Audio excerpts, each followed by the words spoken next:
Bom dia. Então, vou fazer uma revisão para recuperação e segunda chamada, com base na avaliação que foi aplicada no primeiro agro. E aí, eu estou sozinha nesse momento na Meet, pode ser que alguém queira entrar daqui a pouco, eu vou permitir, então fique aquelas intervenções na gravação. A gravação vai ficar lá no YouTube, tá? Espero que vocês acessem. Não vai ser algo muito longo, porque a prova que eu vou apresentar aqui já está gabaritada. Vou aumentar aqui ela e vou fazer a revisão a partir dessas questões. Lembrando que os conteúdos são os mesmos, então vocês devem estudar todas as informações relacionadas à ciência da história, que é uma ciência humana, o trabalho do historiador, a importância da história, as fontes históricas, o que é história, então conseguir definir bem, né, a ciência história, porque a segunda chamada será objetiva, questões, né, de X, e a recuperação será aberta, com questões dissertativas, então vocês podem utilizar desse material aqui, para quem tem a prova, pegue ela, resolva novamente, retire dela informações corretas, descubra, tente verificar o porquê que errou e porquê que aquela questão está incorreta, falsa. Os que vão fazer recuperação, façam o mesmo, porque muitas das informações que estão aqui nessa avaliação pode ser utilizada nas respostas dissertativas, tá? Então, aqui na prova, lembrando que eu estou usando a prova do primeiro agro, eu coloquei um excerto de um historiador bem conhecido, que é o Eric Hobsbawm, que ele vai falar que o passado é, portanto, uma dimensão permanente da consciência humana, um componente inevitável das instituições, valores e outros padrões da sociedade humana. O problema para os historiadores é analisar a natureza desse sentido do passado na sociedade e localizar suas mudanças e transformações. Das inúmeras definições de história, essa é uma definição muito interessante, porque traz a conexão entre passado e presente. E traz também essa informação de que, ao estudar aí as sociedades, os seres humanos em diferentes tempos e espaços, o historiador tenta identificar as mudanças que ocorreram, relacionar com o nosso presente, e também, né, as permanências que existem. Então, com base nesse excerto e em todas as discussões que fizemos em sala, vocês teriam que responder a questão 1 e 2. Então, são afirmativas na 1 sobre a ciência e história. Então, aqui, ó, já tem uma boa definição de história. E fala um pouco sobre também como a escrita da história foi mudando ao longo do tempo. A afirmativa 1 diz que os historiadores da Escola dos Análises enfatizavam em suas pesquisas documentos escritos e o passado de grandes sujeitos, fato que fez surgir uma vertente chamada historicismo a partir de 1929. Toda essa questão está falsa, porque os historiadores da Escola dos Análises, não era uma escola em si, mas primeiro uma revista chamada Análises, historiadores escreveram para essa revista, e depois vários historiadores perceberam que estavam falando sobre a mesma coisa, defendendo a mesma ideia. Que ideia era essa? A ideia de que era necessário, a partir daquele momento, isso aconteceu sim, logo depois do ano de 1929, trazer à tona histórias de populações, de sujeitos, de sociedades que ficaram invisíveis para a historiografia, que é a escrita da história chama historiografia e não historicismo, por muito tempo.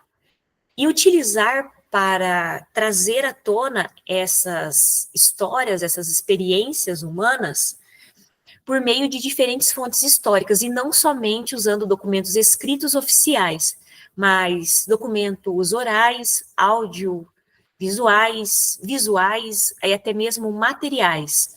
Então, documentos muito simples que uma pessoa no seu dia a dia, uma pessoa que não estava participando de um feito histórico assim, considerado tão importante, uma carta, um diário, a vestimenta de alguém, o objeto da casa desta pessoa, uma entrevista com descendentes, né, desses sujeitos históricos, que seria então história oral.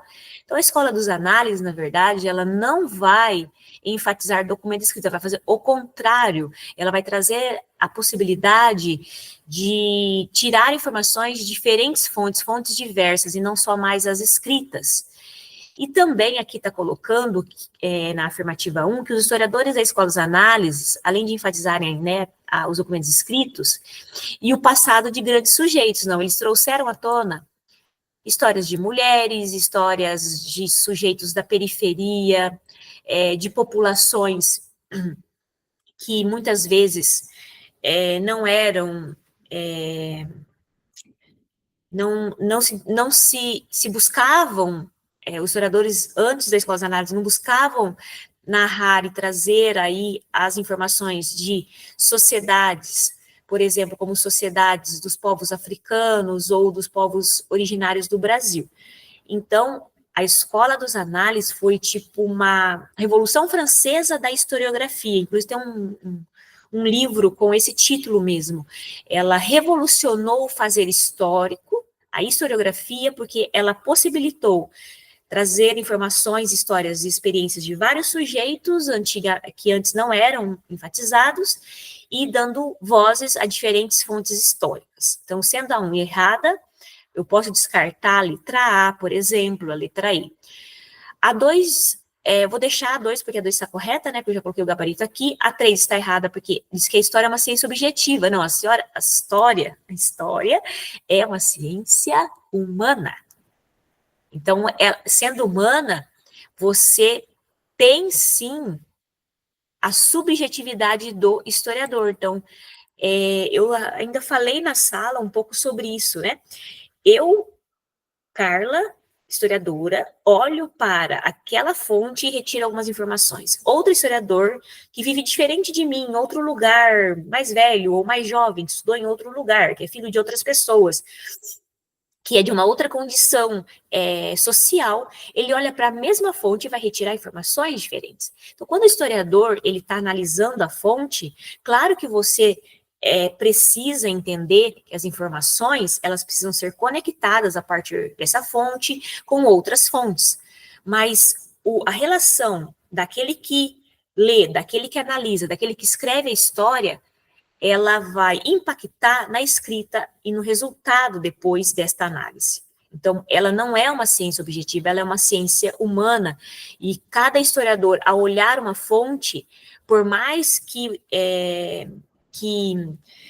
a fonte está dada, vamos pegar a Lei Áurea, a fonte documental, escrita pela princesa Isabel, que aboliu a escravidão no Brasil, tá, o fato está ali, mas algumas perguntas que eu vou fazer para aquela fonte para tentar tirar outras informações, talvez outro historiador não vai fazer isso ou vai fazer outras questões. A 4 está errada também, porque diz que, enquanto ciência humana, beleza, até aí está certo, a história tem como foco o estudo do passado pelo próprio olhar do passado. Não tem como a gente estudar o passado pelo próprio olhar do passado, porque a gente não está no passado, o historiador está no presente. Então, a gente estuda o passado, o historiador, por meio dos olhos do presente. São as indagações, são as inquietações do presente que vai acabar fazendo com que o historiador faça perguntas para aquelas fontes e retire informações que antes não foram retiradas. Por isso que as fontes podem ser revistas em que sentido? Talvez um historiador já estudou algo sobre o Egito Antigo há 50 anos atrás. Hoje, eu posso estudar sobre o mesmo assunto, utilizando a mesma fonte, e vou ter outros resultados, porque eu vou conectar outras fontes com aquela fonte primária que já foi estudada. Na 2 diz sobre a história enquanto campo de conhecimento. Então, a história também é um campo de conhecimento sobre os seres humanos. Olha que informação interessante que nós temos aqui, para depois ser utilizada na recuperação. Também vocês teriam que avaliar e depois responder. A questão que está errada é a questão 3, que diz: sem fontes escritas não tem como escrever a história dos povos. Tem sim, a pré-história, ela foi analisada, investigada, tá? Então, e lá não tinha fontes escritas, porque eles eram povos ágrafos, sem escrita os povos da pré-história. Então, aqui está errada essa parte. As demais estão corretas, então eu não vou ficar avaliando questões corretas com vocês, porque não tem muito o que falar. A história é o estudo dos seres humanos em diferentes épocas, analisar o passado pode ajudar a avaliar o presente, somos seres históricos, então todas as histórias são importantes, todos os sujeitos devem ter suas histórias narradas, divulgadas. Questão 3, que é sobre o trabalho do historiador, que é correto afirmar. Então, aqui em vermelho está a correta, e eu vou, então, para as incorretas. Aqui diz que o passado, o presente e o futuro são objetos de investigação do historiador. Não, o futuro não é um objeto de investigação. Prof, mas o presente é um objeto de investigação? De certa forma, quando a gente analisa o passado, muitas das vezes nós queremos entender o presente. E são as indagações do presente que nos levam para o passado. Então, essa conexão, ela é real. Então, por isso que, de certa forma, se a gente for estudando o passado, a gente vai avaliando o presente e, por isso, ele também se torna, para nós, parte desse objeto investigatório. O historiador analisa as fontes, retirando delas o maior número de dados, sem questionar as informações? Não questiona. Os historiadores vão falar, mas será que é verdade o que está escrito nessa carta? Será que realmente essa informação, ela está condizente com o contexto histórico, com o pensamento de outras pessoas? Por isso que, muitas vezes, o historiador pega uma fonte para analisar, tipo uma pintura do Picasso, ele não pode ficar só na pintura do Picasso. Ele tem que estudar, por exemplo, quem era o Picasso, usando documentos do Picasso, correspondências que o Picasso fazia com os seus colegas, talvez diários de outros pintores, de pessoas que tiveram pinturas do Picasso na época, em contato com ele, são as fontes secundárias. Então, o historiador questiona, sim, as informações.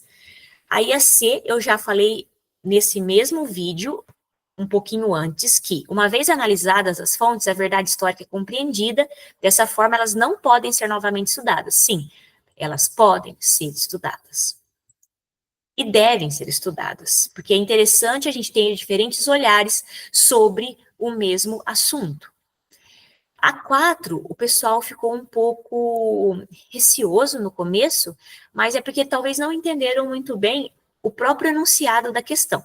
As fontes históricas podem ser escritas, visuais, orais e materiais. Isso é uma informação interessante para quem vai fazer a recuperação. Nós temos fontes escritas, como cartas, por exemplo, certidão de nascimento. Nós temos fontes visuais, que podem ser, por exemplo, uma fotografia, uma pintura. Fontes orais, que pode ser uma música, pode ser uma entrevista. Fontes audiovisuais, mistura, então, o documentário, o filme. Fontes materiais, esculturas, vasos, qualquer objeto do cotidiano de uma pessoa, fósseis também, castelos, igrejas antigas, escolas antigas, roupas, que é a parte do vestuário, também entra em fontes materiais. O que estava pedindo na questão 4 é para assinalar a única alternativa que não apresentava fontes da mesma categoria. Então, por exemplo, certidão de nascimento, carta, boletim escolar, são fontes escritas, todas elas. Foto, pintura e charge são fontes visuais, todas elas. Castelo, escultura e igreja são fontes materiais, todas são da mesma categoria, assim como filme, documentário e entrevista são audiovisuais, são todas da mesma categoria. Agora, o livro é o quê? Uma fonte escrita. A música é uma fonte áudio. E o vaso é material. Aqui tem uma fonte de diferente categoria, então era essa que era para assinalar. 5. A história, enquanto campo de saber, é fundamental para os seres humanos em vários sentidos. Então, vai ter uma questão que vai perguntar para vocês sobre a importância da história. E aqui tem várias informações interessantes. Por exemplo, nós estudamos em história porque, sim, a história ajuda na formação de pessoas para resolver situações diversas. Sim, a história ajuda a gente a construir uma sociedade que prioriza os interesses coletivos. Ajuda a criar pessoas conscientes de seus direitos, assim também como, né, prepara os sujeitos para praticar a cidadania e respeitar a pluralidade e diversidade. Mas o que está errado, então, na B? Incentivar a divulgação de informações pessoais sem comprovações científicas, essa parte está falsa. Por quê? O que é a comprovação científica para a história? A fonte. Sem fonte não há história.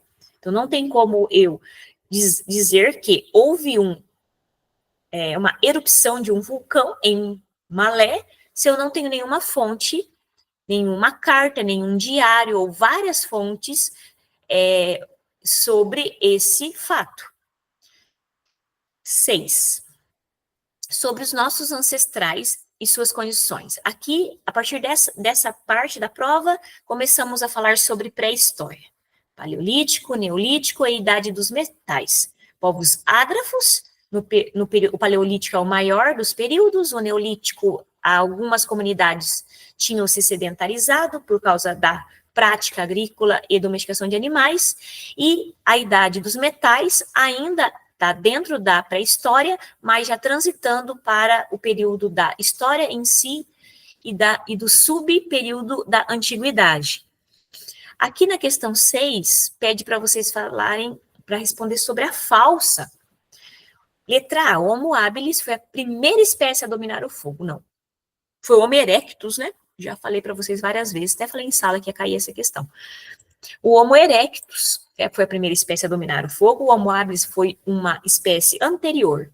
O Homo neandertal e os sapiens conviveram na mesma época, né? Só lembrar daquele filme que eu indiquei para vocês, que é o Último Neandertal, e sobre toda aquela história que eu comentei com vocês, que nós, né, temos uma parte do nosso DNA, do DNA neandertal, eles se cruzaram em algum momento da história na região da Europa, do norte da Europa. A África, sim, é o berço da humanidade, e há duas possíveis rotas para que os seres humanos chegaram na América pelo Estreito de Bering ou pela região pelo mar do Pacífico, vindo da Oceania, atingindo a atual América do Sul.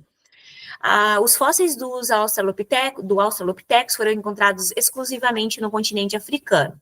Correta essa questão também, né? Uma espécie que viveu basicamente na região do continente africano. A 7 era para relacionar Paleolítico, Neolítico e idades dos metais, então é legal esse tipo de prova, porque sabendo que quem dominou, na época do domínio do fogo para eliminar as cavernas, suas moradias, as moradias eram cavernas dos povos daquela época, é período paleolítico. Se eu sei, eu posso descartar a E, a C e a B, fico só com a letra A e com a letra D. Eu sei que instrumentos de pedra lascada, só lascava a pedra ou usava um osso e colocava num instrumento para caçar. Também é no paleolítico, porque no neolítico já se usava pedra polida. Já se preparava mais os instrumentos de caça.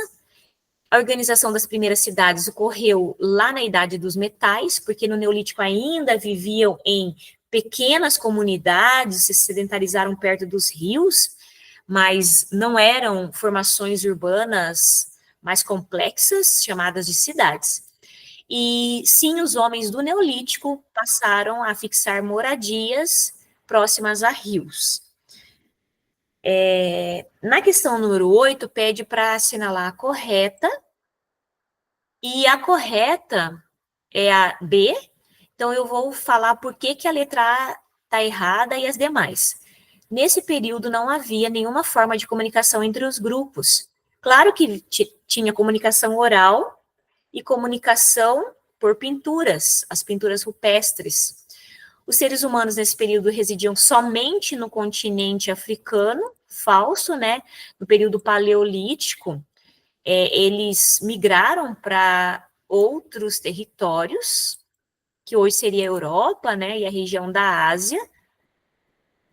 É só tentar sempre ver essa questão da afirmativa, né, o não, somente. Foi nesse período que os seres humanos desenvolveram práticas agrícolas? Não, só foi no período neolítico, E a espécie Sapiens sapiens não existia. Existia sim, tá? Já existia no período paleolítico.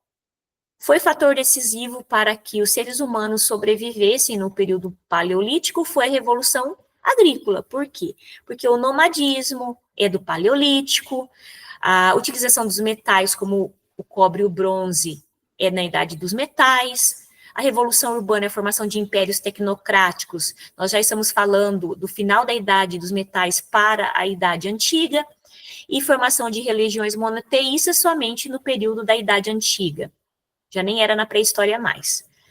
A correta dá 10, também são várias afirmativas, o que está errado é a 2, dizer que a Revolução Neolítica promoveu a sedentarização de todos os povos ao mesmo tempo. Não, algumas comunidades se sedentarizaram, outras continuaram nômades, e as demais estão corretas.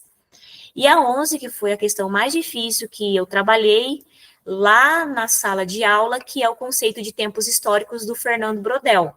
Então, curta duração são fatos rápidos, como o nascimento de alguém, como a vida de alguém, como uma revolta que não durou muito. De média duração é um tempo que pode durar algumas décadas, e a longa duração que pode durar séculos.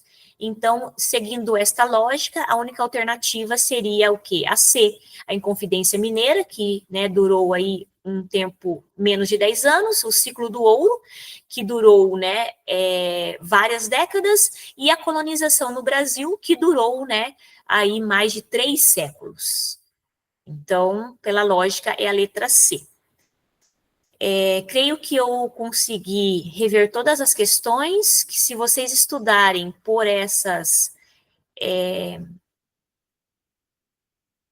questões, essa prova, vocês vão conseguir bons resultados na recuperação e na segunda chamada, tá? Então, eu vou parar a gravação aqui, desejando para vocês uma boa recuperação, uma boa segunda chamada na semana que vem. Todas as informações estão no Class.